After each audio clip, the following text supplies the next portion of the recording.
Bien, vamos a continuar. Recuerden los que van ingresando, no hay contraseña, ¿verdad? Solo coloquen presente y le dan guardar. Ahora seguiremos hablando un poquito del pensamiento de Sabio Valle. Estamos viendo, además de sus logros políticos, también lo que es su pensamiento, ¿verdad? Para entender realmente por qué es que se le llamaba el sabio, por qué merece tener ese nombre. Un hombre con el nivel de prudencia que él tenía y la previsión que él tenía, pues merece realmente ese apelativo, ¿verdad? Era un hombre muy bien formado, en realidad. Bien, prosiguiendo un poquito con el tema de los escritos y pensamientos de él, este manifiesto del gobierno supremo es un discurso que está en la página 43 de la obra de sus nietos y bisnietos, que se llama Obras escogidas de José de Silvio del Valle. Eh, por cierto, si alguien quiere alguno de los libros que estoy citando, como tengo dos libros de biografía de Morazán, y tengo este libro también, creo, de las obras, tengo las obras escogidas, y no sé si tengo también el libro de las cartas de Valle en digital, ¿verdad? Tengo estos libros por si alguien los quisiera, se los puedo facilitar también. No los he subido a la plataforma porque a veces pesan un poquito, ¿verdad? Y no era urgente tampoco subirlo a la plataforma, ya que tenemos algunas otras fuentes por ahí. Pero si alguien quisiera leer un poco más sobre estos próceres y comprender un poco más, porque aquí apenas vemos una, Y- una síntesis con todo, Ine, se los hago llegar. Dime. una pregunta, usted con su lectura, o sea, los libros que lee, eh, ¿algunos libros los lee completamente o, por ejemplo, algunos libros solo lee lo más importante? Por ejemplo, Leo ya- aquello que más me interesa. Yo soy de lectura, yo leo de los libros lo que más me interesa. Cuando veo que hay algo que es un capítulo como de relleno ahí o de introducción, comúnmente no me detengo demasiado ahí. Lo doy larga y voy leyendo lo que más me interesa, subrayando lo que más me importa y de eso extraigo una síntesis de contenido, ¿verdad? Hay algunos libros que ah, sí los he leído completo, otros no, ¿verdad? Algunos solamente eh, fragmentos. no se me había lagueado, pero lo que le voy a decir es que un maestro, bueno, un ingeniero me había dicho, un docente me había dicho de que él con la lectura él solo lee como la mitad, porque, bueno, no siempre, depende del libro, Sí, pero por depende lo del libro. general los autores eh, tienen más energía a la primera mitad del libro. Sí, es que depende realmente la etapa del personaje que estás leyendo, si esto es la biografía de alguien, depende de la etapa que más te interese también.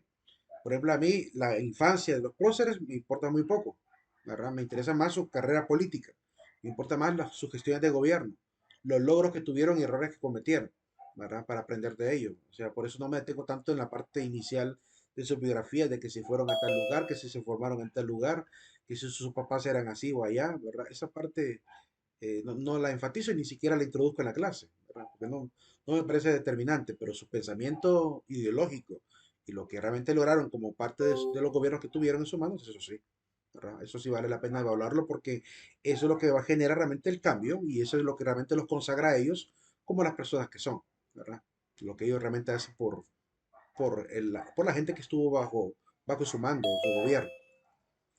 Bien, prosiguiendo, pero si quieren, voy a tratar de, ahorita este fin de semana tengo deuda con ustedes porque tengo que subir todos los videos pendientes, ¿verdad? De esta semana.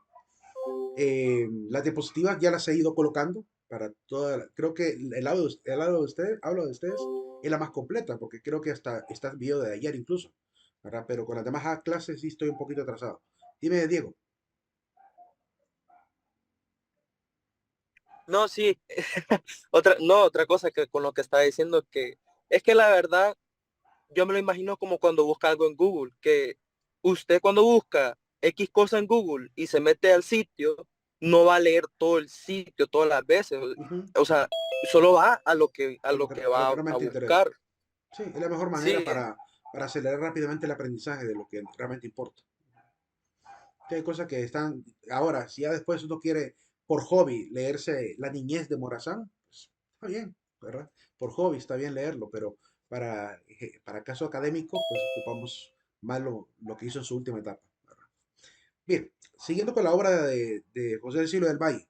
En este manifiesto, que es una especie de discurso, recomendando qué características deberíamos de considerar para elegir a alguien, digo, deberíamos de considerar porque para mí estos textos, aunque fueron escritos ahí por el año 1800, eh, recogido en la obra de 1900 después, ah, siguen siendo actuales para mí. Es decir, podemos extrapolar lo que él dice en aquel momento para lo que hoy en día estamos haciendo. Esa es la manera como yo intento utilizar esos textos. ¿Qué me dice a mí hoy en día el texto del pensamiento de Valle? Entonces, veamos qué características dice él en este discurso muy bonito en realidad, ¿verdad? De lo que hay que hacer para elegir. Entonces, solamente son dos slides sobre a quiénes elegir. Primero, a quiénes elegir. Deben elegir a aquellos que estén unidos bajo el sentimiento de la independencia. Es decir, que estén dispuestos a consolidarla, porque si están con dudas sobre si ser independientes o no, difícilmente. Esto podemos traducirlo hoy en día como si vamos a elegir a alguien para la política, debe ser alguien convencido de la soberanía de este país, que quiera levantar el orgullo de esta patria, que quiera ser también un hijo, ¿verdad? Que sea orgullo para la patria, y que su gestión sea realmente de la más alta gestión. ¿Que a quiénes elegir? Pues hay que elegir a quienes amen este suelo, a los que quieran realmente amarlo, porque si aman esta tierra, pues también la van a cultivar, ¿verdad? Y van a querer su riqueza. Mientras tanto, eligamos a alguien que solo piensa en sí mismo, ¿verdad? Difícilmente va a enriquecer a los demás. Va a empezar simplemente a ocupar el poder para poder satisfacer sus propias necesidades. Esta es una particularidad del buen político. Está definido en la República de Platón. El político verdadero es aquel que subordina sus bienes o intereses particulares al bien de la nación. Así que tienen que ser gente que guíen al país con prudencia, ¿verdad? Y que de alguna manera olviden aquellos deberes del despotismo que más bien destruye los derechos. Es decir, que sean capaces de subordinar sus intereses particulares, su temperamento, incluso su carácter, incluso, que puede ser a veces inestable, pero tienen que subordinarlo a mantener el control sobre el país y sobre su gestión, de tal manera que todo marche bien. ¿A quiénes elegir? Pues elijamos también a aquellos que tienen energía bastante para elevarse sobre los intereses mezquinos de individuos o cuerpos o decretar leyes que tienen al mayor bien posible de mayor número posible, ¿verdad? Es decir, hay que elegir a gente que no esté pensando en beneficiar a ciertos colectivos, a ciertos grupos, a la bancada del gobierno, porque si siguen con ese tipo de política, donde en vez de gobernar para muchos, gobiernan solamente para pocos, vamos a ver lo que vimos durante la pandemia, ¿verdad? Que durante la pandemia, en vez de andar llevando ayuda a todo mundo, andaban con un listadito, ¿verdad? Selectivo de a quienes darle ayuda y a quienes no. Y vimos a varios hondureños en redes sociales denunciando que por qué andaban repartiendo cosas de la pandemia de parte del gobierno y no a todas las familias, sino solo a aquellas que están catalogadas como parte del partido de gobierno. Que eso es lo que realmente se pudo observar durante la pandemia en algunos de los lugares. Aprender a Nayib Bukele, que no solamente ayudó a todo mundo de manera imparcial en su país, sino que además ayudó a Honduras, ¿verdad? Imagínense que un país tan pequeñito como El Salvador, para mí fue una cuestión de aplauso para Nayib, pero de vergüenza como hondureño, que este país siendo más grande, con 10.2 millones de hondureños, ¿verdad? Con no sé cuántas diputaciones en este país, ¿verdad? Más de 186 diputados, ¿verdad? Con tantos departamentos y municipios, con tantos alcaldes y gobernadores, y no se pudo hacer una gestión de la riqueza de este país para ayudar a la gente más necesitada en esas circunstancias. Y Nayib Bukele, que rápido arregló todo allá para El Salvador, ¿verdad? Cajitas para tener alimentos de parte de El Salvador. Yo vi las cajas, increíble lo que regalaba. Una cajita ahí con el logotipo de la República, repleto de víveres para la semana, ¿verdad? Y no lo hizo una, no, varias veces. Y además sobró para traer a Honduras también. Que vino aquí con, creo que eran, ¿cuántos camiones? Como tres o como 5 camiones creo que eran los que trajeron a Honduras. De regalo para los que planificados de San Pedro Sula. Inge, Y, una cosa, permítame, solo termino esa parte. ¿Y qué hizo el gobierno de Honduras en ese momento? Cuando Nayib Bukele trajo eso. Embodegaron todas las ayudas y después la noticia de que todo lo que Nayib había traído se inundó también. Se arruinó lo que trajo Nayib Bukele, parte de lo que trajo. Porque no se movilizaron las fuerzas de este país a repartir lo que trajeron. No, que prefirieron que estuviera embodegado, se inundara y se dañara todos los productos que traían para la gente damnificada. Ahí está, ustedes pueden indagar en internet, en YouTube, lo que pasó con la ayuda de Nayib Bukele. Y es terrible. La ineptitud de este gobierno, del gobierno pasado, perdón, de no poder agilizar, hacer llegar esto a tanta gente que perdió casa, bienes, hasta familiares. Dime, Diego.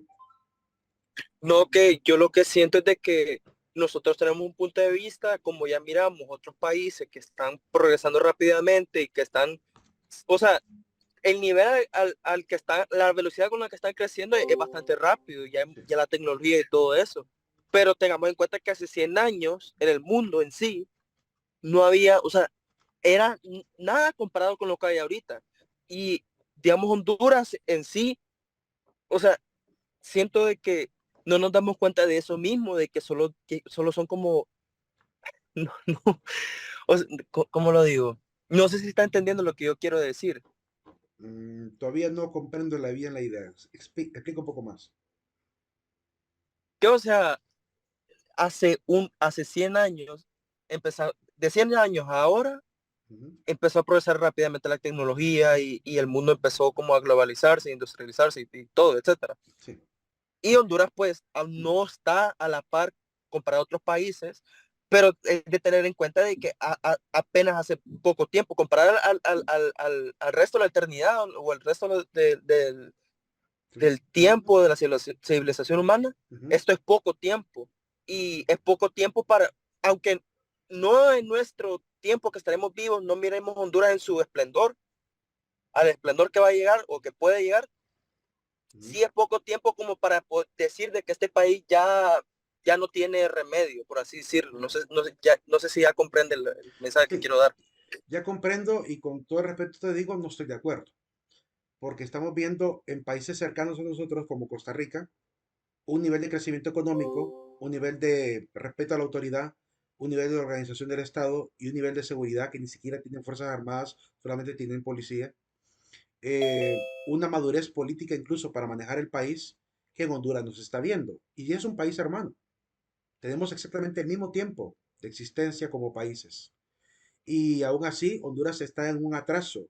Estamos, políticamente hablando, estamos cerca de unos 50 años atrasados con respecto a Costa Rica, con el tipo de legislación y con el tipo de sentimiento y de patriotismo que tienen allá, ¿verdad? Y con El Salvador nos estamos quedando ya cada vez más lejos también de alcanzarle. ¿A qué se debe? ¿A la falta de tiempo? No, se debe a la falta de voluntad política. Y eso lo va a explicar, eso lo vamos a entender muy bien cuando miremos sociología, una teoría llamada la teoría de la acción social y una teoría también llamada la teoría del conflicto. Las dos teorías ayudan a entender por qué es que realmente no avanzamos en este país, ¿verdad? No tiene que ver con el tiempo, es que Estados Unidos ha tenido exactamente el mismo tiempo que Honduras. Al mismo tiempo que vino la colonia a Estados Unidos, vino la colonia a Honduras. Es decir, la colonia española acá y la colonia inglesa allá. El mismo nivel de ilustración que hubo en España lo hubo en Inglaterra. Allá tenían monarquía, también en España, ¿verdad? A pesar de que vinieron colonos, ¿verdad? Que trajeron prácticamente todo su sistema europeo, con casi las mismas oportunidades de conocimiento, de acceso a la educación y todo, ni aún así pudimos pegar el levantón en este país, porque aquí el problema que hemos tenido es la ambición política. No es un tema de tiempo, es un tema de ambición política, que los políticos no quieren trabajar para este país, quieren trabajar para beneficiarse a sí mismos. Solo miren el caso que acabamos de ver hoy, el día de ayer, ¿verdad? Que agarraron a la ministra de Finanzas ya, ¿verdad? Que se entregó a las autoridades acusada de malversación de fondos y de mal uso de la autoridad durante la gestión de la pandemia y el tema de los hospitales móviles, junto con Invest, ¿verdad? El famoso Bogran. Es gente que no ha querido hacer lo que tienen que hacer, no lo han querido hacer bien. Por ese tipo de gente que nos ha gobernado, legislado y nos ha administrado, es que Honduras está atrasado. No es por el tiempo, no es por la falta de Entonces, tecnología. ¿Mm? entonces, o sea, bueno, es que aún, digamos, aún, es que aunque no sea falta, o sea, falta de tiempo, aún sí tomaría, o sea, tomaría bastante tiempo ya llegar al nivel de esos otros países. Sí, nos va a tocar bastante tiempo que esperar, eh, comenzando porque no hay un interés político por ahora, ¿verdad? En hacer ese tipo de gestiones.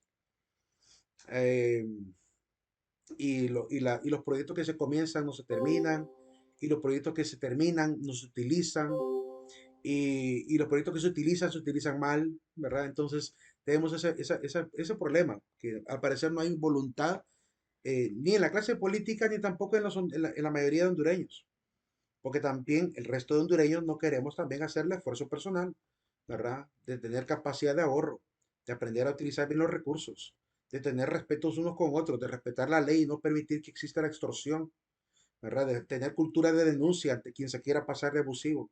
Nos falta toda esa cultura que hace que el país se vaya fortaleciendo de mejores ciudadanos, ¿verdad? Allá en México alguien se quiere pasar de listo rápido para las redes sociales o para quien corresponda denunciar y que se quieran pasar de listo. Y aquí en Honduras dejamos que nos pisoteen, ¿verdad? Nuestra dignidad y nuestros derechos. Entonces, mientras exista un pueblo así, avasallado, un pueblo alienado, un pueblo sin identidad, pues difícilmente realmente pasaremos a crecer, ¿verdad? Necesitamos todo eso. Dime, Ian. Es interesante lo que mencionó, licenciado, pero mi pregunta es, ¿a qué se debe eso? ¿Es que acaso los hondureños no tenemos cultura o es que nos vale la patria? Porque eso es lo que también pienso, la verdad. Yo creo que el problema primordial de Honduras es que se nos ha educado no para amar este suelo, sino para buscar afuera lo que no tenemos aquí.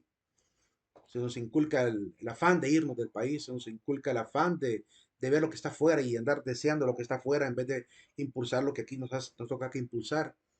Eh, el tema mismo de esa viveza criolla que nos dejaron los españoles, de querer hacer poco para ganar mucho, ¿verdad? Esa viveza que nos tiene a veces llena de vicios, llena de corrupción, ¿verdad? De donde la gente no quiere educarse, no quiere aprender, no quiere estudiar, no quiere formarse seriamente, sino que quiere salir del paso, ¿verdad? Como cuando entro a la clase, marco la entrada y me salgo de la clase y solo regreso a marcar la salida. Desde aquí, desde la educación, empezamos a ver esa viveza criolla, que son los mismos personajes que después van a ir a la política o a las instituciones o desde sus empresas a hacer lo indebido, porque siempre se quieren pasar de listo los hondureños. Y ese es el problema Lo peor, primordial. Es un problema cultural que tenemos, que no queremos dejar de ser deshonestos, no queremos dejar de ser corruptos. Y por esa razón no podemos cambiar al país. Mientras no tengamos la valentía de bancarnos la vergüenza de esa corrupción que impera incluso desde las familias, nunca vamos a poder cambiar el país. Necesitamos hondureños que detesten la corrupción, que amen la rectitud, que amen el esfuerzo, que no importa si me tardo 20 años en tener mi casa, pero si me la tengo correctamente y no porque defalqué al Estado, no porque canalicé fondos a mi propia cuenta bancaria, ¿verdad? Que me costó, y con honor digo me costó. Mientras no tengamos esa valentía de decir me costó llegar a donde llegué, y si no llego yo, llegarán mis hijos, pero yo por lo menos llegué hasta un punto más alto, va a ser bien difícil.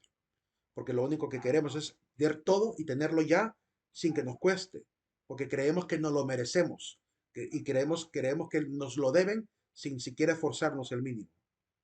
Que lo ese, peor, Inge, sí, es que, digamos, la gente que va, como por ejemplo, la gente que va a las mejores escuelas, miran, o sea, ven hacia irse fuera del país. ese es otro No problema. ven hacia lo que podrían hacer dentro del país, sino que dicen, no, voy a ir a tal lugar a estudiar.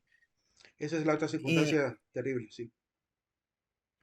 Esa falta de amor por este suelo, ¿verdad? Licenciado, Dime. yo personalmente, perdón si molesto a alguien, creo que el mayor problema que tiene Honduras es la política, como usted mencionó, va, que nuestros políticos al no hacer nada, no poner rectitud, dejan al mundo al país en un, sálvese quien pueda, sinceramente. Sí. Y yo pienso que aquí a unos 10 años tal vez Honduras se va a convertir en un Venezuela 2.0. Así como Y la vamos. verdad, la mejor opción para cualquier persona es emigrar, irse de acá porque nadie quiere estar en ese sosiego, en una sociedad tan decadente como está ahorita Venezuela. Es mi punto de vista, la verdad.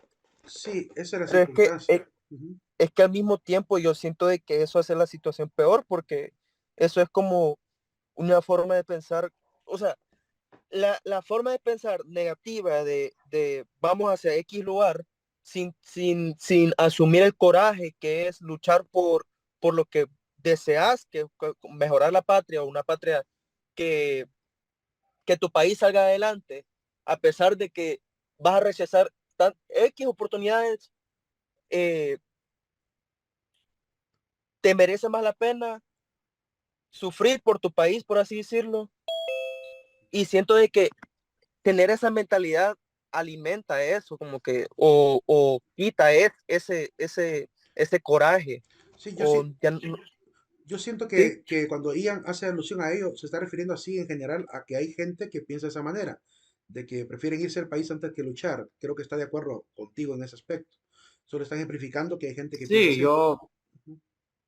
yo igual, yo quisiera vivir yo quisiera yo amo este país, va, obviamente, soy hondureño, mi abuela es maestra de sociales, ella me inculcó ese amor por la patria, pero sí es decadente como tal, es triste, lo veo yo.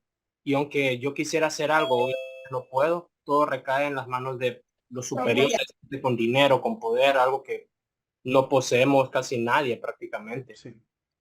Por eso hay que buscar la manera de hacer alianzas, ¿verdad? Entre los ciudadanos que realmente vayan demostrando poco a poco el amor por este suelo, pues deben ir dialogando, ¿verdad? Y pensando en un proyecto político totalmente fuera de lo que hemos visto en los últimos años.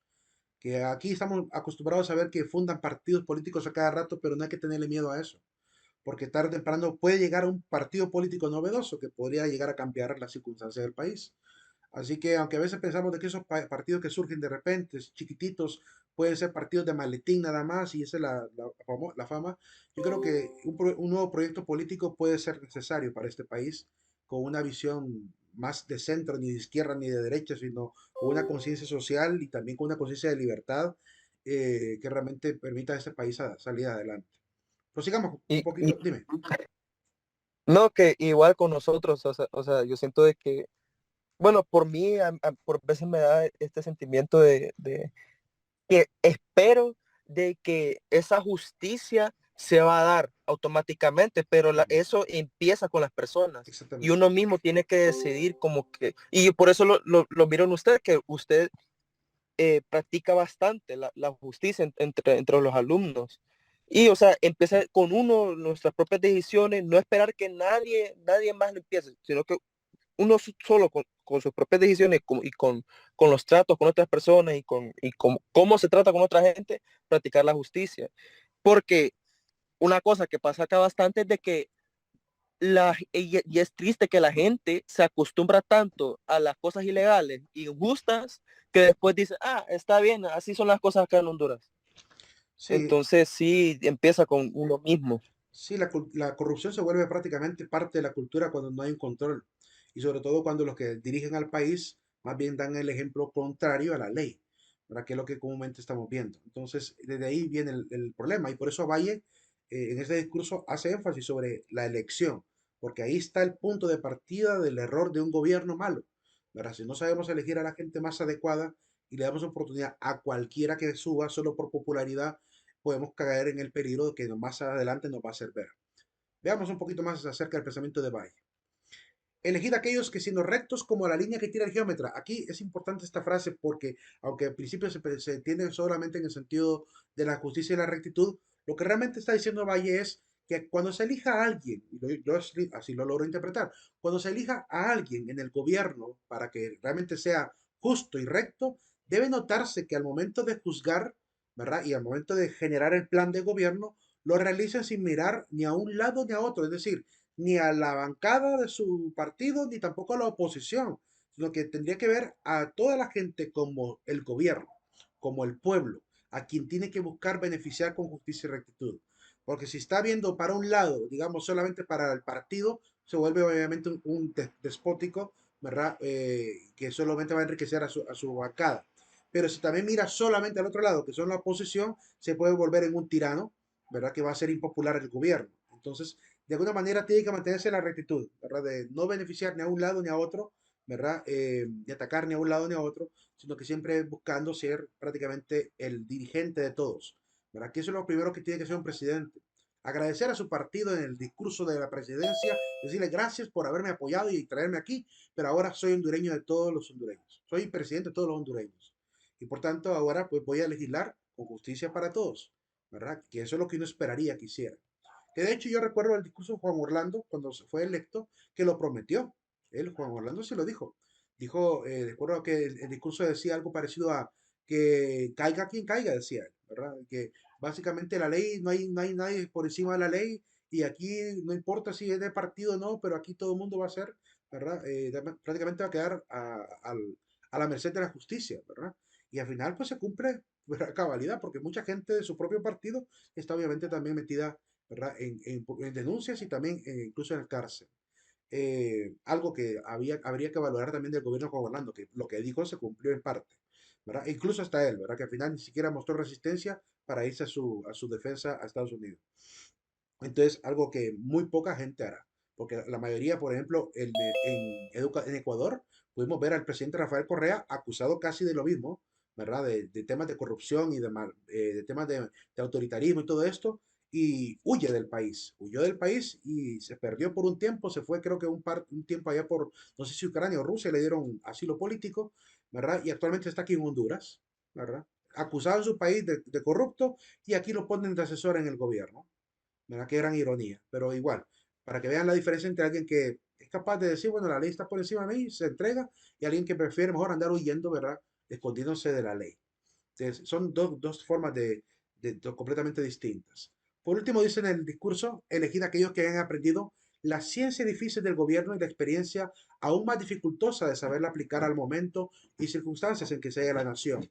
Aquí quiero hacer un pequeño paréntesis de una anécdota que nos contaba el señor rector de esta misma universidad en una oportunidad con los docentes que me llamó mucho la atención, ¿verdad?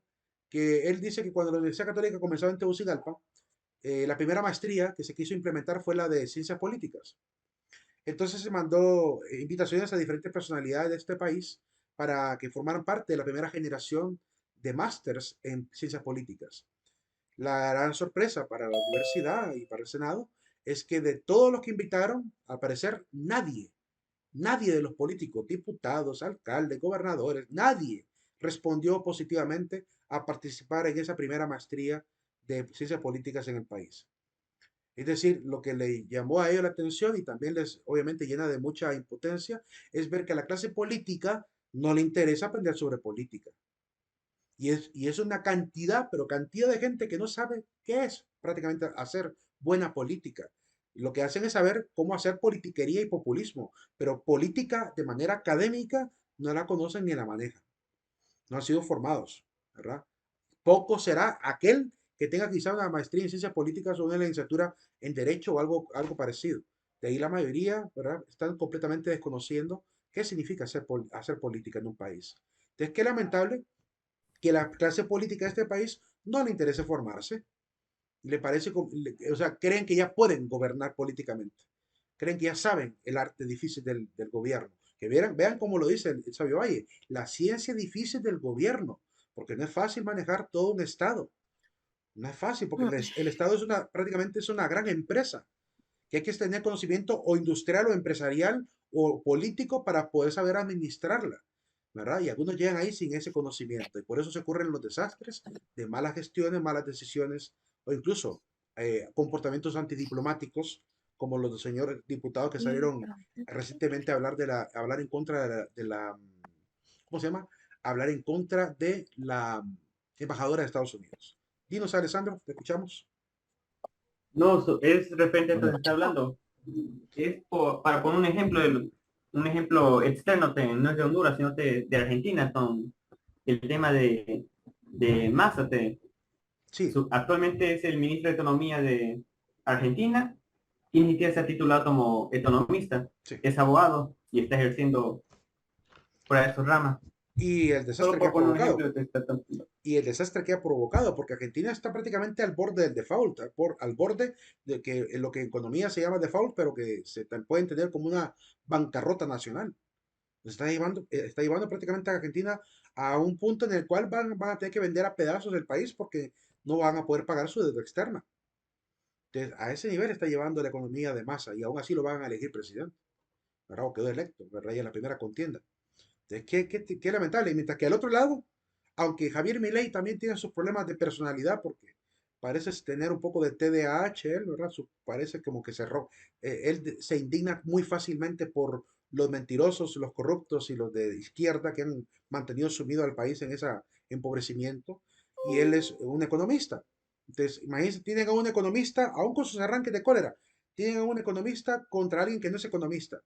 Y el problema del país es económico. pero prefieren elegir al que no sabe de economía que al que sí sabe de economía.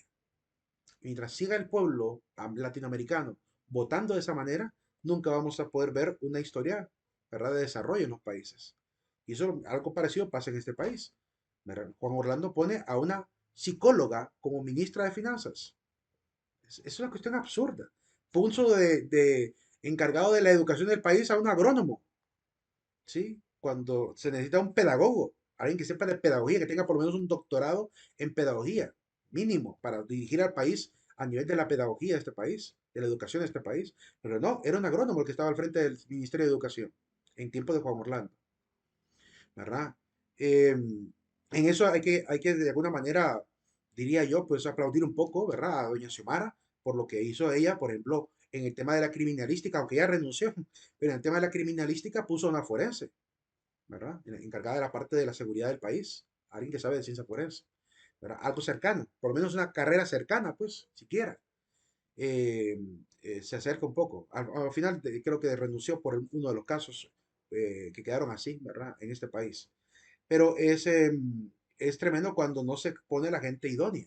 Imagínense tanto tiempo que pasamos aquí en la universidad estudiando para formarnos, ser profesionales en nuestros campos, y de pronto no nos dan trabajo porque no están contratando por currículum, sino que están contratando por codeo, ¿verdad? Por el que es más amigo como en la época de los capitanes de la colonia, ¿verdad? El que es más amigote del capitán. Pues así eligen aquí también, ¿verdad? En vez de elegir por plaza y poner en oferta la plaza de un puesto de gobierno a la gente más capaz, idónea, ¿verdad? No permite el gobierno hacer eso hoy en día, ¿verdad? No, que ponen a quien caiga, ¿verdad? Por eso se le llaman paracaidistas, porque realmente ponen a quien caiga, al amiguito, al primito, al sobrino, al tío, ¿verdad? ¿Qué hizo, por ejemplo, Juan Orlando cuando ganó la segunda contienda electoral con respecto al señor presidente del Tribunal Supremo Electoral, a Watson? ¿Qué premio le dio? Pues a mandar a su hija. Convirtió a su hija en, no sé si en cónsul o embajadora, a la hija de Watson, ¿verdad? Así prácticamente pagando favorcitos de vez en cuando. Así son los políticos, ¿verdad? Y el Partido de Libertad de Fundación no es distinto tampoco. El partido de gobierno también ha hecho cosas parecidas para poder calmar los humos y enojos de una contendiente directa del gobierno, como era doña señora Beatriz Valle. ¿Qué hizo doña Xiomara para calmarla un poquito? La mandó de embajadora a Canadá, ¿sí? Alguien que le estorbaba en el Congreso porque le hacía bulla cada rato, ¿verdad? La mandó de embajadora, calladita. Se arregló el problema. Así como van haciendo los políticos. Van regalando los puestos de gobierno para, como que fueran piezas del ajedrez, ¿verdad? Y no poner realmente la oferta para que concursen los verdaderos profesionales de este país y puedan entrar a trabajar al gobierno de manera digna y puedan funcionar profesionalmente en cada campo como tiene que ser. Desde ahí vamos un poco mal en este país realmente. Sigamos un poquito leyendo el pensamiento de Valle para que vean a qué nivel llega Valle con este conocimiento. Según Bahía, hay tres tipos de estados, tres tipos de gobierno. Llama al primer gobierno de la ignorancia, al segundo del error y el tercero de la ilustración. Y los compara con campos, ¿verdad? El primero es un campo, dice, sin siembra, un campo inculto, ¿verdad? Una tierra inculta, limpia, pero que hace falta solamente una pequeña semillita, como por ejemplo la buena semilla de la educación, la buena semilla de una justa ley, para que realmente pueda dar plantas frutales, ¿verdad? Beneficiosas. El segundo tipo de gobierno es el que llama del error y que compara con un campo lleno de abrojos, de espinos, ¿verdad? De raíces enmarañadas, que para poder sembrar algo bueno como una buena ley o una buena educación, necesitamos arrancar de raíz lo que no va a permitir que crezca la planta de la ilustración y para después poder sembrar. Así que hay que arrancar primero a lo que está provocando el error. En este país no vamos a poder avanzar adelante con el tema de la política si seguimos eligiendo a los mismos de siempre. Si seguimos, aquí han habido diputados que han estado que 7 veces en el Congreso Nacional, ¿verdad? Siete periodos, ¿verdad? Como algunos como el diputado Disco, el diputado Ramos Soto, que han estado siempre como diputados del Congreso, una y otra vez, ¿sí? Por eso en Guatemala, a los diputados de Guatemala que también tienen esa costumbre, Gloria Álvarez le llama ¿cómo se llama? Los dinosaurios de la política, ¿verdad? Porque realmente permanecen tanto tiempo que casi se vuelven fósiles de la política. La ilustración, por otro lado, es un gobierno donde, dice él, pues como hay gente ilustrada, ahí es como un huerto hermoso, que solamente basta alargar la mano para poder disfrutar de sus regalados frutos. Entonces, es un campo de puro éxito, donde hay gente bien educada, bien formada, virtuosa. Lo único que podemos tener es un gobierno de justicia, de leyes, como son algunos pueblos que podemos envidiar sanamente en el mundo entero. Hay gobiernos en el mundo que son envidiables.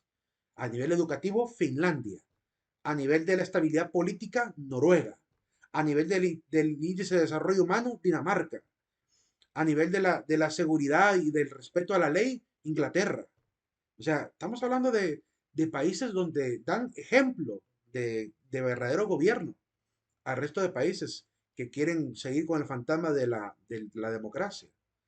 Mira, y una particularidad de estos países que mencioné, especialmente el Reino Unido, Dinamarca y Noruega, es que no son democracias, son, ¿cómo se llama? Monarquías parlamentarias. Hay un rey y hay parlamento. Entonces, el problema de Honduras no es alcanzar la democracia para alcanzar la perfección. Si desde la monarquía se podría alcanzar. El problema no es que se quede alguien en la silla presidencial por mucho tiempo. Eso no es el problema. Podría quedarse como rey de Honduras si quisiera. Y ese no sería el problema. El problema no es la monarquía. El problema es que no se respeta la ley ni se hace funcionar el progreso en el país. ¿Verdad? Yo, por ejemplo, ahorita que veo el fenómeno de El Salvador, yo digo, Nayib Bukele debería ser consagrado rey de El Salvador. Así como va. Si sigue así como va. ¿Verdad? Que yo siempre pongo la duda porque tarde o temprano pueden cometer un error, pero pues, son seres humanos y pueden fallar. Pero mientras tanto, ahorita, pues merecería una segunda, tercera, cuarta contienda, así como va, ganando obviamente las elecciones. Que lo dejen. ¿Para qué van a poner y arriesgar todo lo que no se ha hecho en el pasado? Volver otra vez a esa misma historia si ahorita tienen a alguien que por fin está trabajando. ¿Para qué irse a elecciones si está trabajando bien? ¿Verdad? Yo pienso que el tema no es el problema no es la reelección, el problema no es que alguien se quede en la silla presidencial, el problema es que haya rectitud de parte de aquel que gobierna, que es lo que a veces no se ve, ¿verdad? Que a veces falta ver en la ley. Miren Inglaterra, miren Noruega, miren Dinamarca, miren cómo se ha mantenido con monarquías, ¿verdad? Y aún así mantienen gobiernos envidiables, con una alta calidad de vida, con una alta posibilidad, incluso esperanza de vida, tienen además, ¿cómo se llama? Un alto salario mínimo, ¿verdad? Estamos hablando de que en algunos de estos países, no sé si en Noruega, si no estoy equivocado, un salario mínimo anda rondando de los 100.000 a 120.000 empiras. Un salario mínimo de estos países anda rondando de los 100.000 a 120.000 empiras. Salario mínimo. Y aquí en Honduras estamos con 12.000. No llegamos ni a 50. Aquí solo los diputados ganan igual que en Noruega. Solo los diputados ganan 100.000, a 130.000, 150.000, hasta 200.000 gana. 275.000 ganaba en el gobierno con Orlando el presidente del Banco Central de Honduras. 285.000, perdón. Ganaba, ganaba el presidente del Banco Central. Sueldazos de primer mundo en un país subdesarrollado. Mientras el pueblo con una migaja de 12.000 pesos. Salario mínimo. Entonces, económicamente no tiene coherencia esos salarios tan estratosféricos comparado a la realidad del hondureño de a pie. Yo te digo que el hondureño deba ganar 100.000 empiras ahorita, pero un trabajo digno tendría que ganar por arriba de los 20, por lo menos. Un trabajo digno. No se puede pagar apartamento y colegiatura con solo 15.000 pesos. No se puede conseguir lo mínimo, lo básico de este siglo, ¿verdad? Con tan bajo nivel salarial. Entonces, tenemos una gran diferencia cultural, política, económica en estos países, ¿sí? Porque también allá sí funcionan las leyes. Y allá, quien anda haciendo relajo, rápido lo calman. Miren, incluso Rusia. Aún Rusia, después de haber pasado por el sistema soviético que tuvo, miren lo que se ha convertido hoy en día. No sé si ustedes han visto cuando de repente salen estos jovencitos que se creen revolucionarios a hacer sus revueltas y relajos en la calle. Rápido llega la policía y los dice va para la casa, a estudiar. Dejen de estar haciendo relajo. ¿Sí? Mientras que aquí en América están acostumbrados a andar manchando paredes, destruyendo vidrios, quemando por todos lados cosas, ¿verdad? En Rusia no andan con cuentos. Allá el que es útil para el país es el que estudia y trabaja, no el que anda haciendo relajo. Esos niños con tiempo, con demasiado ocio que tienen estos países. Pues claramente la calidad de vida les permite tener demasiado tiempo libre también. Entonces, es una particularidad. Y Rusia ya se cansó de esta situación. Por eso están ahorita convirtiéndose en un país cada vez más de libre mercado. No son, ya su país socialista ya no es. Aunque lo quieran seguir viendo como Rusia socialista, ya no es socialista. Rusia es prácticamente una república casi monárquica, con Putin, con varios periodos presidenciales, casi monárquica y con libre comercio, ¿verdad? Pero la gente sigue todavía con esas ideas de revolución ideológicas y por eso no crece el país. Entonces necesitamos realmente ese nivel de ilustración para realmente crecer y tener una mejor patria. Sigamos viendo un poquito el pensamiento de Valle. Aquí, con respecto a los indígenas, él tiene una gran esperanza. Cree que el indígena que se adapta rápidamente a la cultura del español va a dar obviamente ejemplo a las futuras generaciones, prácticamente. Esta idea del indígena que se adapta a los horarios, que sigue el mismo curso que los españoles, que participa en las elecciones, ¿verdad? Esto da mucha esperanza. Dice, para Valle esto es una esperanza grande.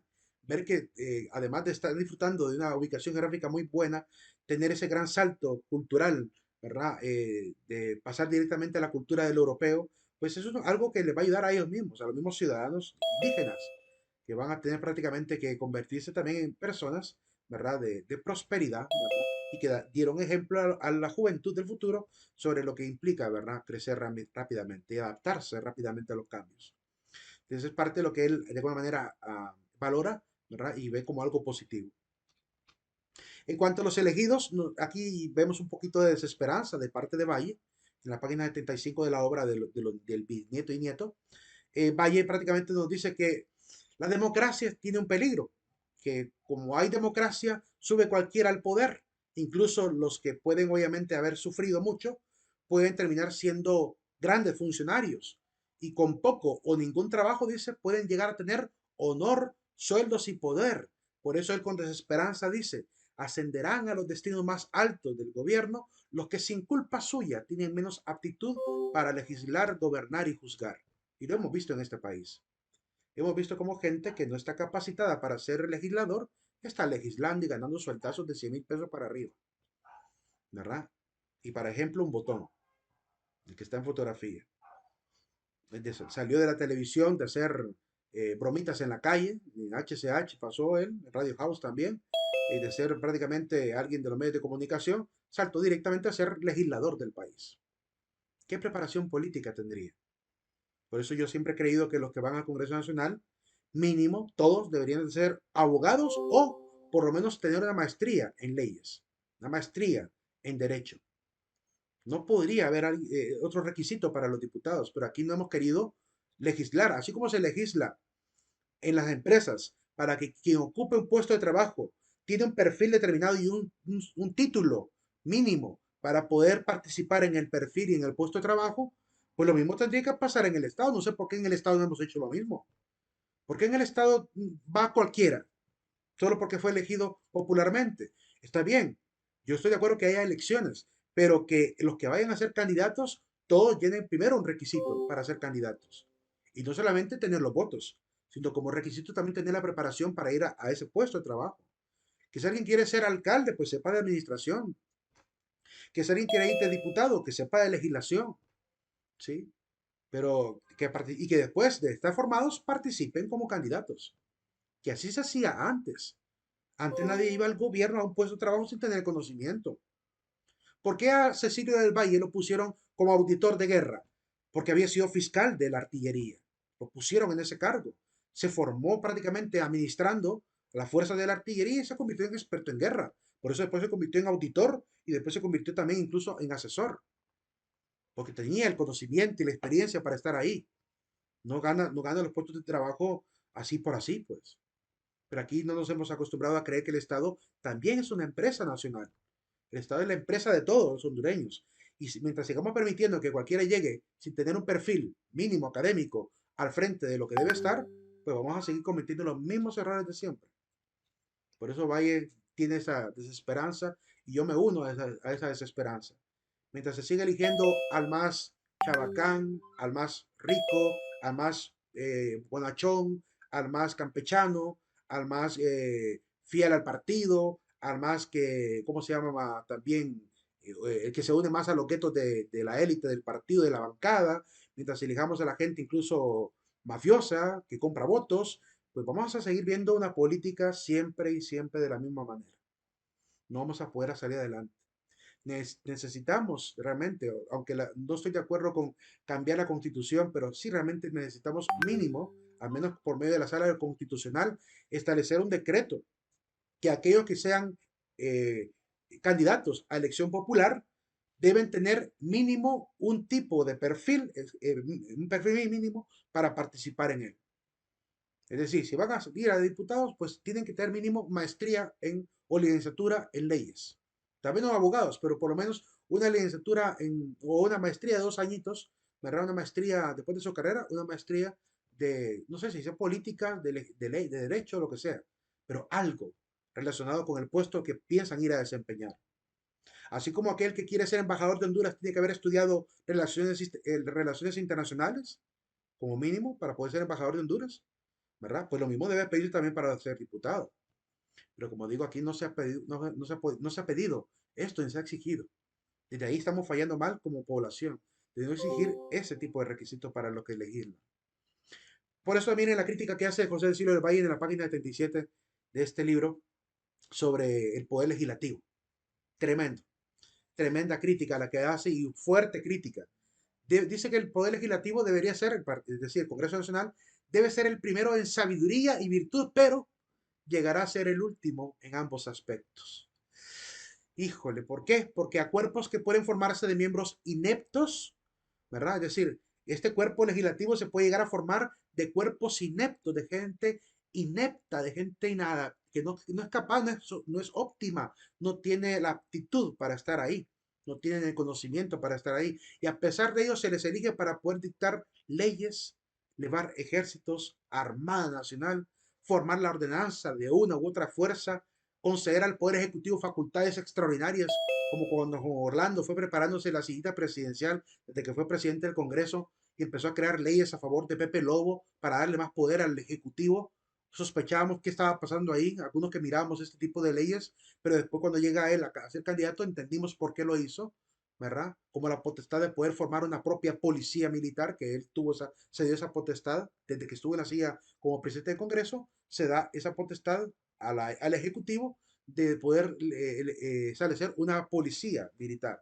Cuando él llega al poder, Pepe Lobo no utilizó esa facultad, sino que la va a utilizar Juan Orlando cuando llega al poder. Astuto el hombre, no cabe la menor duda que era astuto, ¿verdad? Preparó su silla presidencial desde que era presidente del Congreso. Pues eso es lo que nos está advirtiendo Valle, que le damos facultades extraordinarias a veces a gente que no está realmente lo suficientemente probado para poder formar parte de este poder. Y aquí él habla un poquito de la inmadurez, pero lo vamos a hablar el día lunes cuando volvamos, ¿verdad? Nos vamos a quedar por aquí. Vamos a hablar de esa parte de la inmadurez y de lo que ha pasado en este país por el último momento. Nos vemos, jóvenes. Pasen un excelente fin de semana. No olviden colocar su presente en el aula virtual ahorita, ¿verdad? Pasen a colocar al aula virtual en Moodle. No hay contraseña por ahorita, ¿verdad? Otilis, muchas gracias. Nos vemos. Lee, Dime, le quería hacer una Buenas pregunta. noches. dime. De la investigación sobre la Ciudad Blanca, solo son 2 hojas de contenido. Del cuerpo solamente 2 hojas y hay que agregar claramente la introducción, conclusión, biografía y portada. Ah, ok, gracias. Siempre con las normas a pavo. Siempre con normas a sí. Ok. Feliz tarde a todos. Buen provecho a los que van a ir a comer. Dime, te escucho. Ian. Buenas, Lick. Esta es una pregunta de clases pasadas, ¿verdad? Pero se me hizo la duda porque cuando estábamos hablando sobre América, ¿Sí? me puse a ver acerca de en general de la conquista. Sí. Y me llama la atención cómo hablan de que el descubrimiento del Océano Pacífico y cómo es posible que en Asia no se haya descubierto, no se haya hablado de un océano así, cómo que no lo hayan bautizado y cómo los españoles fueron los que bautizaron todo ese sector asiático. De hecho, China y Japón ya conocían el Pacífico. Lo que pasa es que quizás lo nombraban de otra manera. Incluso se habla de que incluso China pudo haber llegado, o Japón pudieron haber llegado a América. Al parecer hay algunos vestigios y registros que hablan de que los orientales llegaron aquí, antes que los vikingos, antes que los españoles. Lo que pasa es que no lo conquistan, ¿verdad? Simplemente navegan estas aguas que llegan a conocer por la parte norte, pero no logran conquistar, no logran llegar hasta tierra firme, aunque la pudieron haber bordeado. Y por otro lado, a los españoles se les adjudica prácticamente el nombre del Pacífico porque va a ser Magallanes el que hace el gran recorrido, ¿verdad? Buscando otra ruta diferente a la que ya se conocía, se va bien al sur allá por Chile y cruza lo que hoy se llama el Estrecho de Magallanes y busca una nueva ruta para poder conectar al otro lado del territorio. Entonces descubre prácticamente el otro mar. Por ese motivo es que se le adjudica a ellos. Dime, O sea Héctor, que se podría decir que no lo descubrieron, solamente que fueron como los que lo eran sus aguas, popularizaron. eran sus aguas, para ellos eran simplemente el mar que ellos conocían, pero no, no van a tener intenciones expansionistas, ¿verdad? No por lo menos hacia el lado del mar. Era demasiado extenso el mar como para pretender ir a buscar tierras para conquistar a ese lado, ¿verdad? Se expandieron hacia el lado occidental, donde había territorio, pero en el lado marítimo solo lo navegaban cuando mucho. ¿Verdad? Ok, gracias por la explicación, Un gusto. licenciado. Me había quedado con esa duda. Ok. Feliz Héctor, tarde. feliz tarde. Buenas tardes, Lee, ¿cómo está? Dime, que muy bien. Fíjese que tenía una duda sobre la acción solidaria. Sí. Quería saber si entendí, yo no sé si entendí mal, que